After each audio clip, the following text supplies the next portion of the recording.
It has been over half a century since humanity last set foot on the lunar surface during the Apollo program, but NASA's new Artemis program operates on a different premise.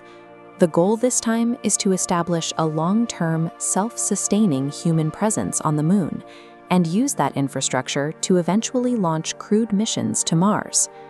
While the 2022 Artemis I mission successfully tested the uncrewed hardware, Artemis II is taking the crucial next step.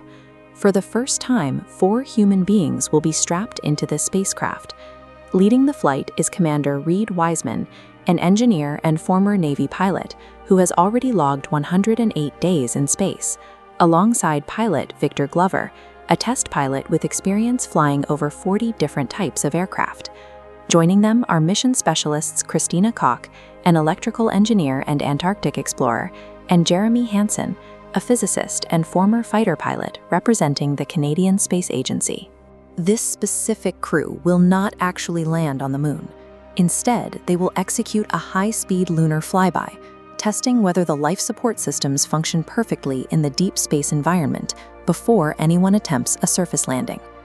If you want to follow along with the engineering behind humanity's return to the Moon, hit that subscribe button, leave a like, and share this breakdown with your friends. Artemis II is the ultimate human stress test. We are sending an organic crew into a lethal vacuum, relying entirely on modern hardware to keep them alive. The journey begins on Launch Pad 39B at the Kennedy Space Center in Florida. The vehicle tasked with breaking Earth's gravity is the Space Launch System, or SLS, the most powerful rocket built to date. Looking at the cutaway of the 212-foot core stage, we can see it consists primarily of 2 massive reservoirs, a 196,000-gallon liquid oxygen tank and a 537,000-gallon liquid hydrogen tank. These feed directly into 4 RS-25 engines at the base. But those 4 engines alone cannot lift the vehicle's 2,200-ton mass. The 2 solid rocket boosters strapped to the sides provide the critical initial force, generating 14.6 million kilonewtons of thrust to push the rocket off the pad. The first few minutes of flight are violently kinetic. Exactly 2 minutes and 8 seconds after launch, having exhausted their fuel, those twin boosters detach and fall away into the ocean. A minute later, the launch abort system is jettisoned from the nose. Finally, at 8 minutes into the flight, the main engines shut down, leaving the upper modules in low Earth orbit. Escaping the Earth's gravity well requires shedding millions of pounds of highly explosive weight in a rigidly timed sequence. By the time the spacecraft reaches orbit, almost the entire launch vehicle is gone. Now in space, the rocket's second stage, the interim cryogenic propulsion stage, ignites its RL-10 engine to push the spacecraft into a higher, elliptical Earth orbit.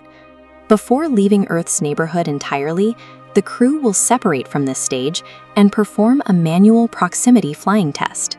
They need to prove they can maneuver their capsule precisely, a necessary skill for future missions that will require docking with lunar landers.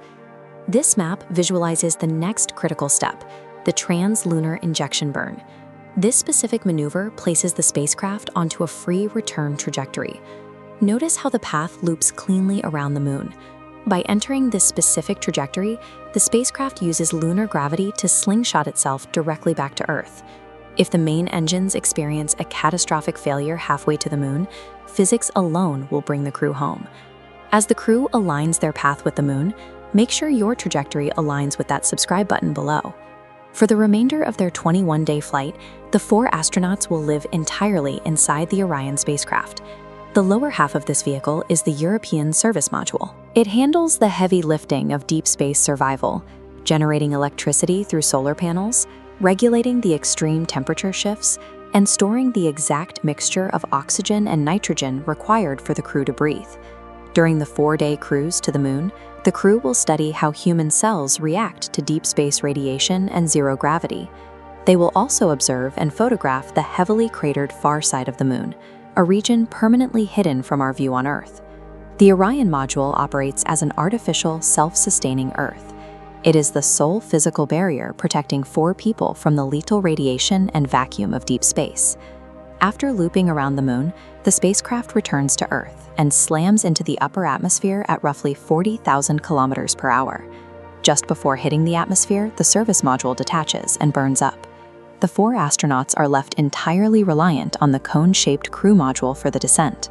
This thermal cross-section shows the heat shield absorbing the immense kinetic friction. The exterior reaches a staggering 2,700 degrees Celsius, hot enough to create an envelope of superheated plasma that temporarily blocks all radio communications with mission control. As the capsule punches through into the thicker lower atmosphere, air resistance rapidly decelerates the vehicle down to about 520 kilometers per hour. This chart tracks the final sequence. Starting at around 24,000 feet, the capsule executes a complex 4-stage deployment sequence of 11 separate parachutes, dragging the velocity down in distinct steps. By the time Orion reaches the surface of the Pacific Ocean, it is moving at a gentle 27 kilometers per hour, where U.S. Navy recovery teams will be waiting to extract the crew. Surviving this 21-day trial by fire validates the hardware we need for the next decade of spaceflight. It ensures the systems work perfectly before we rely on them for the Artemis II lunar landing, and eventually the leap to Mars. Thanks for joining me on this mission breakdown. So stay tuned, and I'll see you